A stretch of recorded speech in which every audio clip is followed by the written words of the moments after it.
빌립보서 1장 3절로 11절의 말씀을 우리 한 절씩 교독합니다.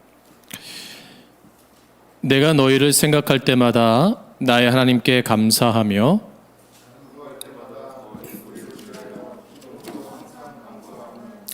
너희가 첫날부터 이제까지 복음을 위한 일에 참여하고 있기 때문이라.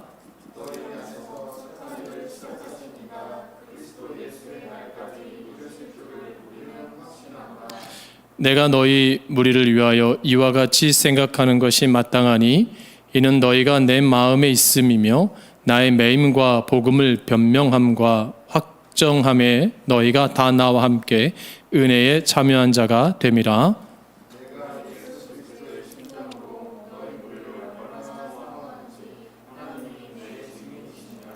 내가 기도하노라. 너희 사랑을 지식과 모든 총명으로 점점 더 풍성하게 하사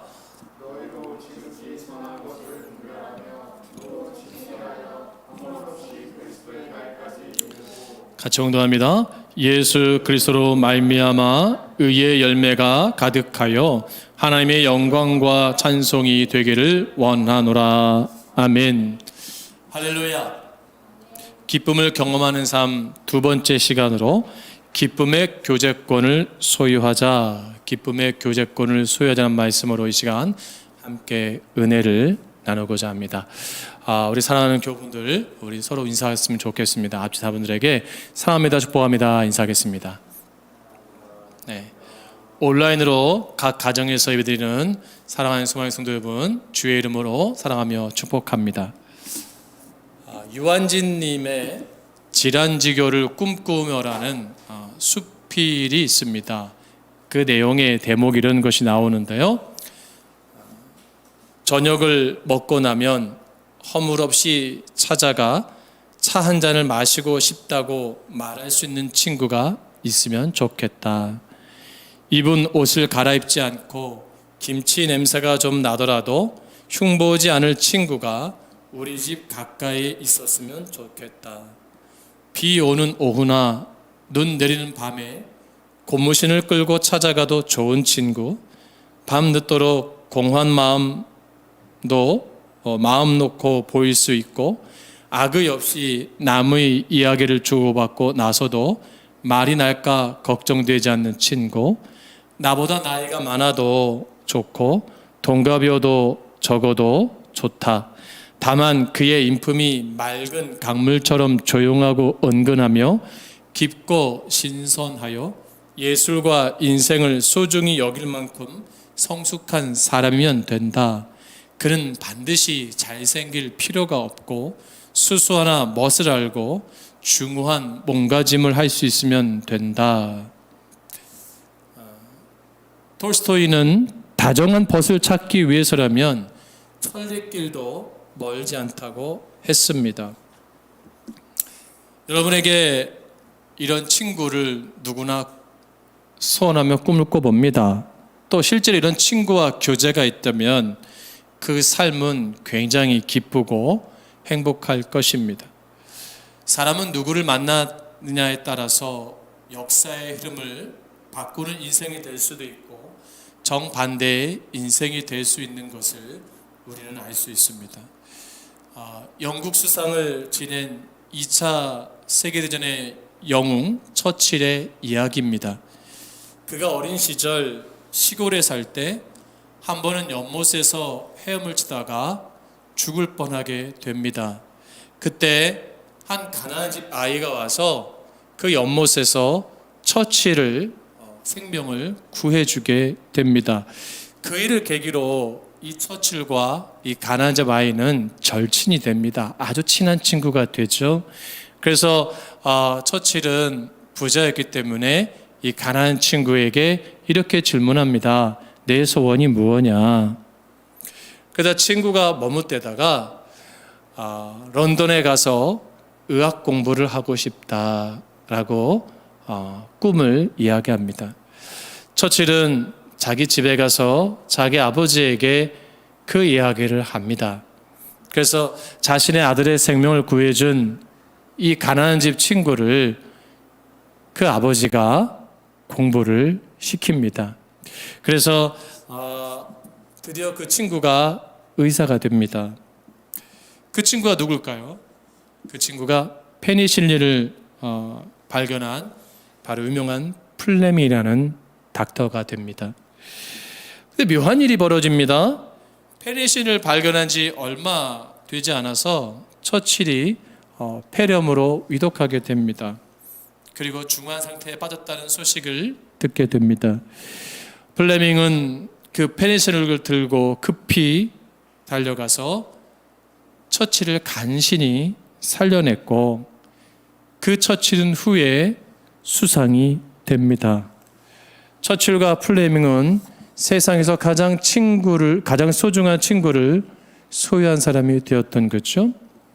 이와 같이 좋은 교제와 만남은 위대한 인생을 만드는 힘이 됩니다.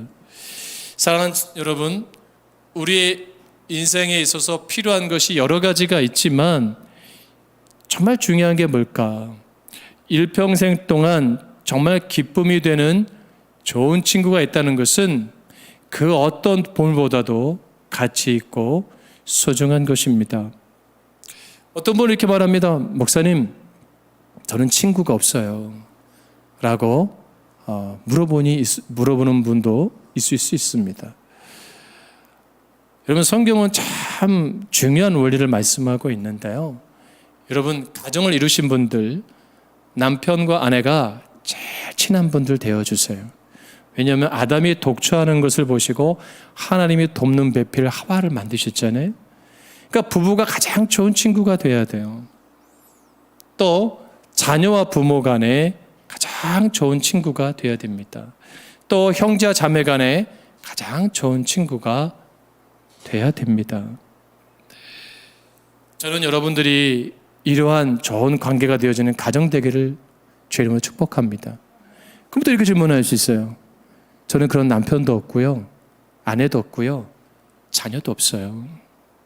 늘 외롭습니다. 라고 말한 분들도 있어요. 여러분, 그러면 또 중요한 게 있죠. 복음 안에서, 신앙 안에서 우리 교제를 잘 형성시키기를 바랍니다. 그래서 교회에서 서로 간에 좋은 친구가 되어주세요. 특히 목사로서 바라는 것은 정말 주의 몸된 교회에서 복음 안에서 좋은 교제를 나눔으로 삶이 긍정적으로 상승의 방향으로 나아가는 기쁨의 삶들이 되기를 주의 이름으로 축복합니다. 우리가 어떻게 하면 좋은 교제, 기쁨과 우정을 나누며 가질 수 있겠는가? 이 질문 앞에 서게 되잖아요. 이 질문에 오늘 본문은 우리에게 잘 방향을 말씀하고 있습니다. 사도 바울은 빌립보 교회를 생각하면서 세 가지를 감사하고 기뻐했다라고 본문에서 말씀하거든요. 첫 번째로 긍정적 기억과 궁휼히 여기는 마음에 초점을 맞출 때 복음적 교제가 될 수 있다는 겁니다. 3절 말씀 보세요. 본문의 3절 말씀에 뭐라고 말씀합니까? 너희를 생각할 때마다 라고 말씀하고 있습니다. 생각할 때마다. 그렇죠? 생각이라는 헬라어 문에이아는 기억과 언급이라는 두 가지 뜻을 가지고 있습니다. 바울이 빌립보 교회들을, 성도들을 생각하며 기도할 때 그들을 언급하면서 기도했다는 겁니다. 그들의 이름을 부르면서 기도했다는 거예요. 7절 말씀 보세요. 7절 말씀에 뭐라고 말씀하시냐면 이렇게 말해요. 이와 같이 생각하는 것이 마땅하니 라고 말씀하고 있어요. 단순히 생각하는 것이 아니라 관심과 동정으로 마음에 두었다는 겁니다. 그래서 이는 너희가 내 마음에 있으며라고 표현하잖아요. 사도 바울에게 의식과 무의식 세계 속에 마음 깊숙한 곳에 빌립보 교회를 향한 그 사랑하는 마음, 빌립보 교회의 성도들을 생각하는 마음, 배려하는 마음이 넘치고 있는 것을 오늘 본문에서 볼 수가 있습니다. 그러면서 8절 말씀에 뭐라고 말합니까? 내가 예수 그리스도의 심장으로 너희 무리를 얼마나 사모하는지 하나님이 내 증인이 되시니라. 그러니까 빌립보 교회를 사랑하는 것이 어떤 그냥 순간의 감정이 아닌 립서비스적인 것이 아니라 하나님이 증인이 된다라고 고백하는 거예요. 그래서 그 마음, 그래서 부모가 자녀를 정말 귀하게 여기는 마음, 그 마음을 바울이 갖고 있다는 거죠. 그러면 지금 바울은 감옥에 있잖아요. 언제 처형당할지 모릅니다. 네로 황제 앞에서 언제 죽음 당할지 모르는 그런 상황입니다. 그런 상황에서 빌립보 교회 성도를 향해서 기뻐하고 감사하다. 어떻게 이런 마음을 지속적으로 갖고 있을 수 있었을까? 이게 중요한 겁니다. 바울은 빌립보 교회 성도들 보면서 그들과 복음의 교제를 나눌 수 있었던 것을 생각하면서 기뻐했다고 말씀합니다. 5절 말씀해 보세요. 5절 말씀이 뭐라 합니까? 같이 공부합니다. 시작. 너희가 첫날부터 이제까지 복음을 위한 일에 참여하고 있기 때문이라. 할렐루야. 바울이 감사하고 기뻐했던 이유는 빌립보 교회 성도들이 빌립보 교회가 개척되는 그날부터 10년이 지나는 지금까지 복음을 위한 일에 참여했기 때문이라고 말씀하고 있어요. 여기 본문에서 5절에 복음과 참여라는 단어가 중요합니다. 참여는 헬라어로 코이노니아라는 단어를 쓰고 있거든요. 이것은 교제라는 뜻을 갖고 있어요. 이 코이노니아는 영적 교제를 나눈 것뿐만 아니라 구체적으로 삶과 필요한 물질을 나누는 것을 포함하는 개념적 단어입니다. 빌립보 교회 성도들은 사도 바울의 선교 사역을 위해서 구체적으로 물질적으로 협력했다는 거예요. 바울이 빌립보 교회를 처음 방문할 때 물질로서 그를 도와주었습니다. 빌립보를 떠나서 데살로니가에 있을 때에도 한두 번 쓸 것을 보내줍니다. 또 예루살렘 교회의 가난한 성도들을 돕기 위한 모금에도 어려운 형편 가운데서도 적극적으로 참여합니다. 그 후에 고린도에 있을 때도 그들은 사람을 보내어 바울에게 그런 선물과 물질을 보내줍니다. 이제 바울이 에베소에 투옥되어 있는 가운데도 사람을 보내어 선물을 보내주고 있는 거예요. 이런 구체적인 나눔은 더 큰 의미를 갖게 된 거죠. 자, 빌립보 교회 성도들이 복음에 참여한 바로 그 일 때문에 바울은 감옥 속에서 감사하고 기뻐할 수 있었다라고 고백을 합니다.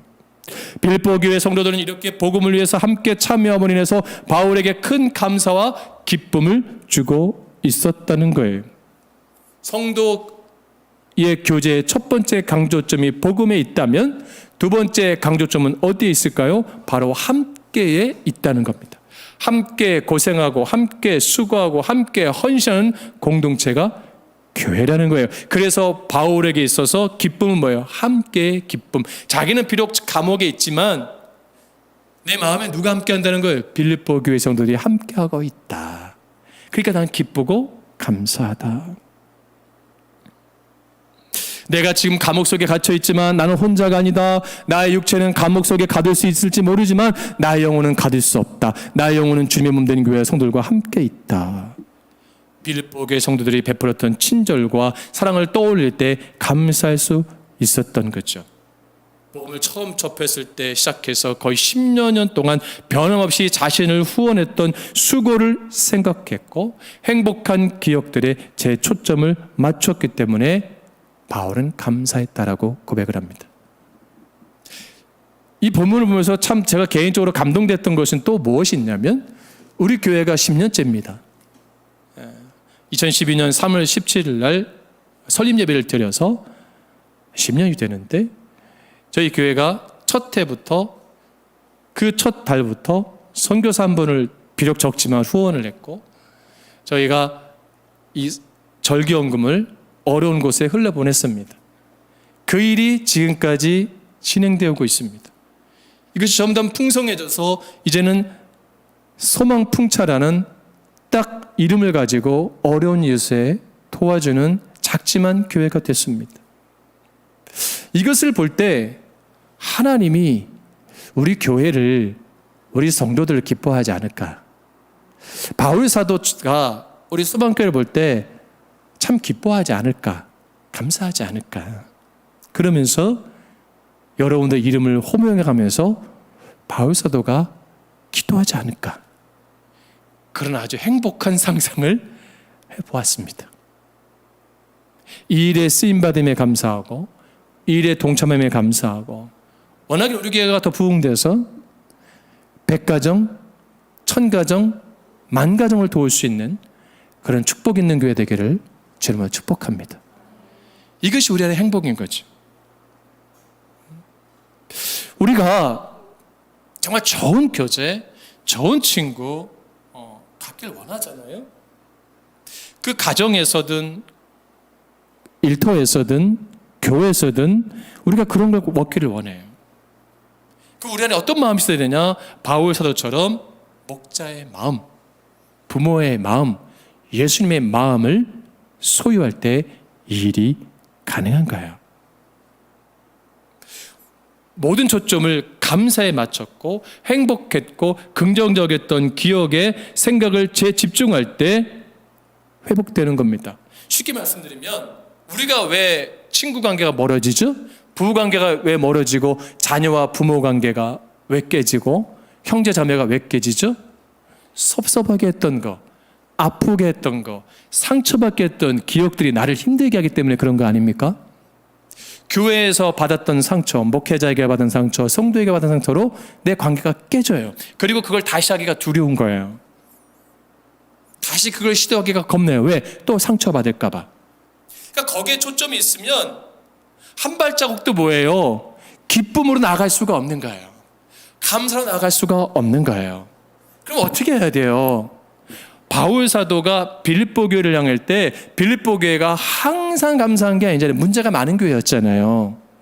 실수가 많은 교회였잖아요. 그럼에도 불구하고 바울은 뭐예요? 기쁨에 초점을 맞춘 거예요. 복음의 교제 가운데 그 기쁨을 생각하는 거예요. 실패 초점이 아닌 감사의 초점을 맞춘 거예요. 여러분,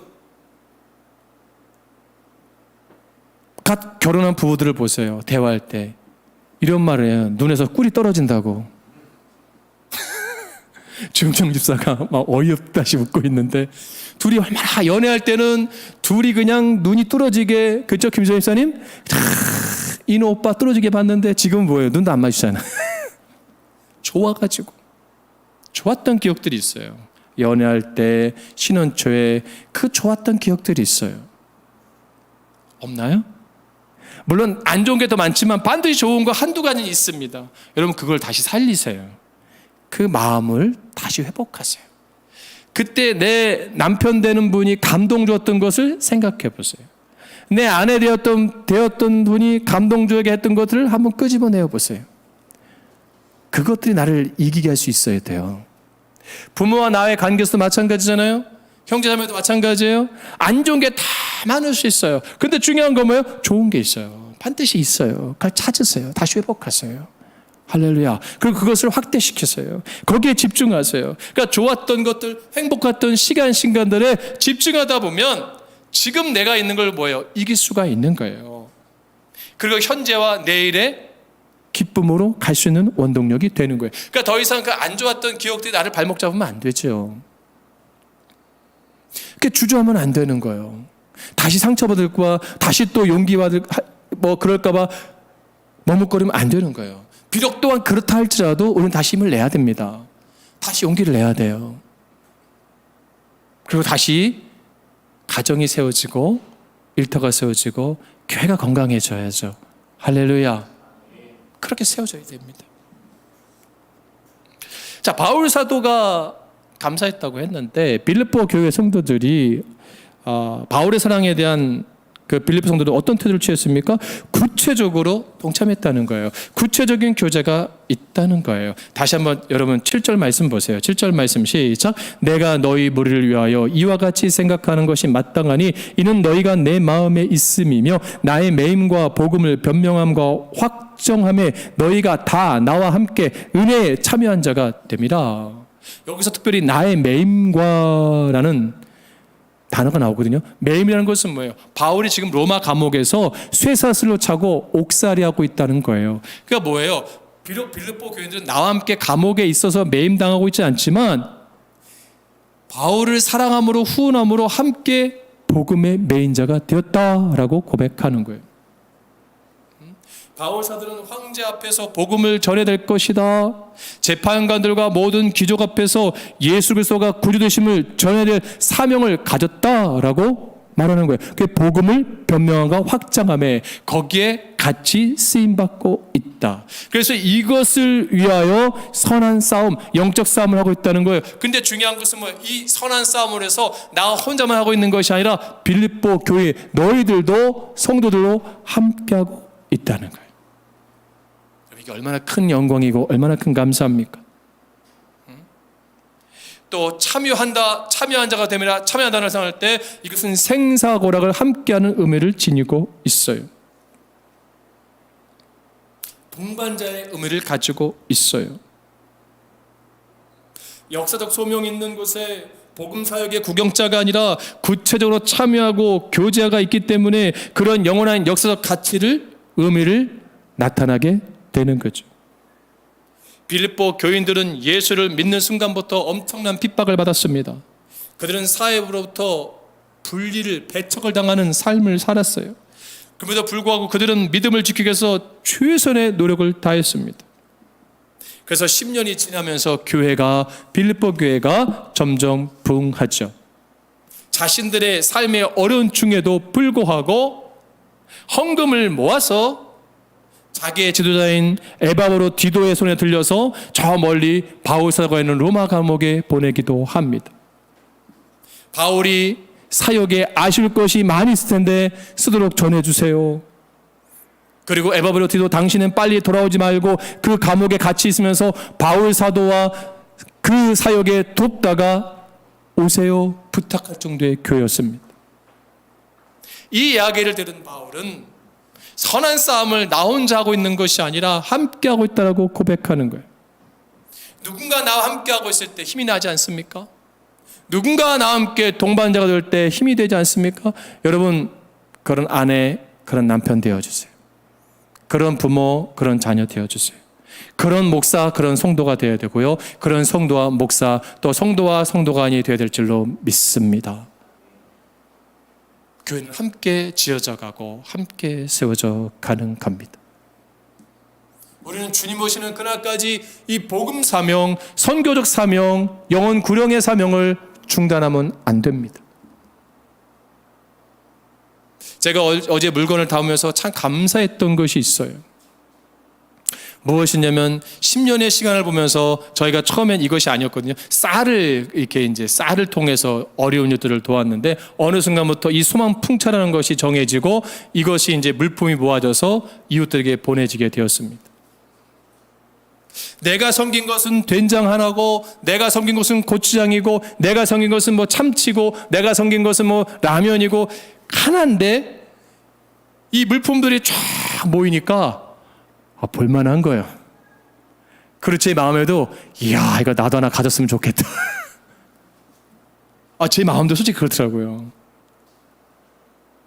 그리고 마스크도 들어가고, 뭐 고무장갑도 들어가고, 뭐 샴푸도 들어가고, 바디워션, 로션, 종류가 다양해지겠어. 지금 박스가 막 터질라 그래. 이걸 받는 분들이 얼마나 감사할까, 얼마나 기뻐할까. 그리고 우리 교회에 대해서 그들이 얼마나 감사하게 생각할까. 그거 생각하니까 너무 좋은 거예요. 이 일이 더 30배, 60배, 100배 커지기를 주님을 축복합니다. 주님이 원하시는 거예요. 주님이 기뻐하시는 거예요. 내 작은 정성 하나가 엄청난 에너지, 엄청난 시너지를 나타내는 거죠. 우리도 힘든 시대에 살고 있습니다. 어렵습니다. 그러나 우리가 이것 가운데 힘을 다하여 섬길 때 하나님은 우리 교회를 기억하시고 우리 성도들의 이름을 기억하시고 축복하시고 기도해 주시고 반드시 의의 열매로 가득 채워 주실 것입니다. 자, 이제 마지막으로 무엇을 도전합니까? 영적인 진짜 기쁨의 교제의 가장 중요한 게 뭐예요? 서로를 위해서 기도하라. 기도하라. 자, 9절 말씀 보세요. 9절 말씀 보세요. 같이 봉독합니다. 시작. 내가 기도하노라. 너희 사랑을 지식과 모든 총명으로 점점 더 풍성하게 하사. 사랑이 풍성해지도록 기도하라는 거예요. 그러니까 뭐냐, 바울 사도의 선교 사역을 섬김에 시험 들지 말라는 거예요. 그것을 사랑의 기쁨으로 하라는 거예요. 사랑의 기쁨으로. 우리가 하나님의 나라의 사역에 동참할 때 기쁨으로 하세요. 감사로 하세요. 그리고 내 마음에 사랑이 풍성해지도록, 그리고 긍휼히 여기는 마음으로 가득 채워서 더 많은 것을, 섬기지 못하는 것을 안타까워할 수 있는 그런 마음을 지녀라. 두 번째로 뭡니까? 너희 사랑을 지식과 모든 총명으로 점점 더 풍성하게 하사. 이거는 뭐예요? 일반적 깨달음을 말하는 거예요. 복음의 진리에 대한 이해, 세상에 대한 올바른 평가, 윤리 지식들에 대한 지식 등을 말합니다. 또 총명은 실제적 지혜를 말하는 거예요. 통찰력을 가져라. 그러니까 바울이 여기서 말하는 건 뭐예요? 예수님보다 나를 더 많이 앞서지 말아라. 이게 바울의 겸손함이에요. 너희들이 지금 바울의 선교를 위해서 헌신하고 수고하고 섬기고 동참하는데, 그것이 내가 예수님의 자리에 내가 있으면 안 된다는 거예요. 분별력 있게, 지혜롭게. 나는 바울 사도의 사역에 하나님 나라에 동참하는 거지, 바울이 어떤 위대해서 바울이 놀라운 능력을 발휘해서 섬기는 게 아니다. 그걸 말씀하는 거예요. 여러분, 저를 섬겨줄 때도 주님을 사랑함으로 섬겨주세요. 저를 사랑함으로 섬기지 말고, 우리가 이웃을 섬길 때도 이웃을 사랑하는 그게 아니라 주님을 사랑함으로 이웃을 섬길 수 있는 마음이 있어야 됩니다. 이것이 내 안에 절제력이 있는 거예요. 내 안에 분별력이 있는 거예요. 그리고 무엇이 선한 것인가, 무엇이 악한 것인 것을 분별하라. 선한 데는 어떻게 해요? 지혜롭고, 악한 데는 미련하라. 로마서 16장 9절에 말씀하잖아요. 여러분, 우리 안에 그런 마음이 있어야 돼요. 무엇보다 내 안에 선한 예수의 마음으로, 주님의 마음으로, 그 복음에 대한 마음으로 최고로 선한 것들로 주님께 나아가야 되고, 주님이 기뻐하는 게 무엇인가를 고민하라는 거죠. 그리고 10절에 뭐라 그래요? 진실한 성품을 위해서 기도하라. 10절 말씀 봉독합니다. 시작. 너희로 지극히 선한 것을 분별하며 또 진실하여 허물 없이 그리스도의 날까지 이르고. 허물이 없다는 건 뭐예요? 남에게 걸림돌이 되는 요소를 가지지 않았다는 거예요. 순수하고 성실한 것을 말하는 거예요. 오늘 우리가 가진 성품이 허물 없는 마음, 순수하고 성실한 마음, 속셈이 강건한 마음, 사랑으로 섬길 때도 어떻게 해요? 순수하고 성실함을 하라는 거예요. 이해 타산을 하지 말고, 계산하지 말고, 어떤 나에게 유익이 될 것인가, 그거 하지 말고 순수한 마음으로. 여러분, 부모가 자녀를 사랑할 때 계산하며 섬깁니까? 아니잖아요. 순수함으로 하잖아요. 성실함으로 하잖아요. 주의 몸된 교회입니다. 주의 몸된 교회를 섬길 때는 순수함과 성실함으로 하는 거예요. 할렐루야. 그것이 우리 안에 있어야 돼요. 대가를 바라고 하는 게 아니잖아요. 나를 살리시고 나를 구원하신, 죽을 수밖에 없는 이 죄인을 십자가에서 구속하시고 나를 살리신 그 주님의 은혜의 보좌 앞에 내가 감사해서 내가 섬기는 거 아닙니까? 그게 성실함인 거예요. 바울은 그거를 말하는 거예요. 그래서 너희들이 보내는 선교, 물품, 후원, 그 물질이 순수함과 성실함을 버리지 않고 하기를 바란다.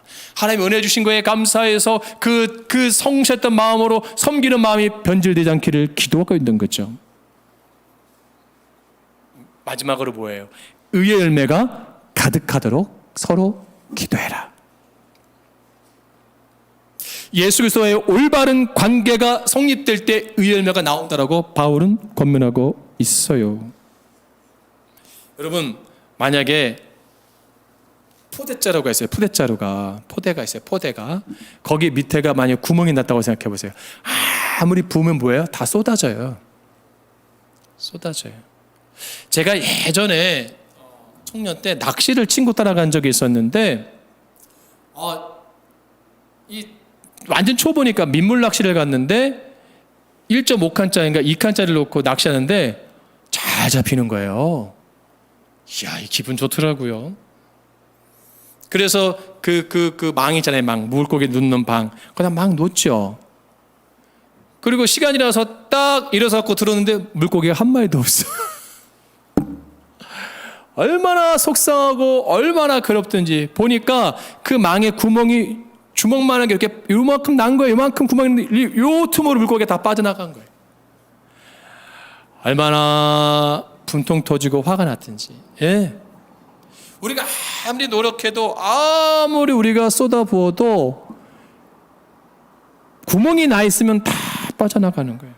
우리가 아무리 열심히 사랑으로 일을 해도 섬겨도 예수님에 대한 그것이 사라지면 구멍이 나는 순간 다 빠져나가는 거예요. 의미 없이 되는 거예요. 가치 없이 되는 거예요. 요한복음 15장 5절 말씀에 나는 포도나무여 너희는 가지라 그가 내 안에 내가 그 안에 거하면 사람이 열매를 많이 맺나니 나를 떠나서는 너희가 아무것도 할 수 없으리라. 우리는 우리 자신이 포도나무에 붙어있는 가지를 한순간도 망각해서는 안 됩니다. 우리는 예수님께 붙어있는 가지입니다. 우리의 생각과 마음은 하나님의 로고스이신 예수님에게 굳건하게 붙어 있어야 된다는 거예요. 그럴 때 성공할 수가 있습니다. 그래서 우리가 기도하는 거죠. 그래서 우리가 그를 위해서 기도해 줘야 되는 거예요.